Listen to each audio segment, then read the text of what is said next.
पोहोचलेले आहेत, तर ही ईश्वराची कृपा समजा की ते आपल्यापर्यंत आले आणि आपल्याला या मार्गाकडे नेण्यासाठी ते आपल्याला मोटिवेट करत आहेत। आणि स्वतःच्या स्वास्थ्यासोबतच समाजाचंही स्वास्थ्य चांगलं राहावं, प्रत्येकच व्यक्तीनं एक सुदृढ म्हणून जगावं।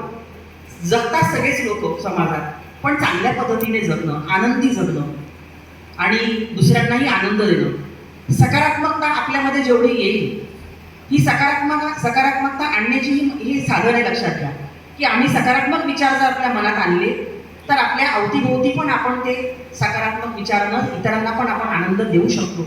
आणि म्हणून चेहऱ्यावर जिथे आनंद दिसतो तर समोरचा व्यक्ती पण आनंदी होतो।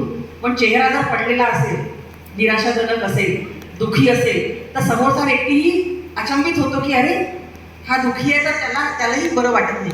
पण समोरचा फ्रेश चेहरा पाहिल्याबरोबर आपण गुड मॉर्निंग म्हणतो ना सकाळी, समोरचा एखादा सकाळी आपल्याला कोणी भेटतं तर आपण गुड मॉर्निंग म्हणतो, तर समोरच्या व्यक्तीलाही हास्य येतं किंवा चेहरा हसलेला दिसतो।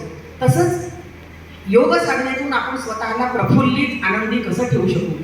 आणि कितीही प्रॉब्लेम्स आले आयुष्यात, कारण हे जीवन आहे आणि या जीवनाच्या वाटेवर चालताना अनेक प्रश्न, वैयक्तिक जीवन जगताना, कौटुंबिक जीवन जगताना आणि समाजातही वावरत असताना अनेक प्रश्न आपल्यासमोर येतात आणि आपल्या व्यक्तिगत जीवनातही अनेक प्रॉब्लेम्स येतात। या प्रॉब्लेम्सला जर फेस करायचं असेल तर मानसिक आणि शारीरिकदृष्ट्या सुदृढ असणं गरजेचं आहे। आणि योग साधना हे माध्यम हे आपल्यासाठी मरेपर्यंत, शेवटपर्यंत आपल्या सोबत असणार आहे। आणि याला पैसे विकत घेऊन आपल्याला करायचं नाही, हे मोफत आहे, हे स्वतःसाठी करायचं आहे। आणि स्वतः जर मोटिवेट झालो किंवा स्वतःला ती आवड जर निर्माण झाली तर सहज योग साधनेतून आपण ही योग साधना प्राप्त करू शकतो। आणि ह्या ज्या काही कुंडलिनी आहेत या जागृत करणं, ती ताकद आपल्यामध्ये निर्माण करणं हे आपल्या हातात आहे।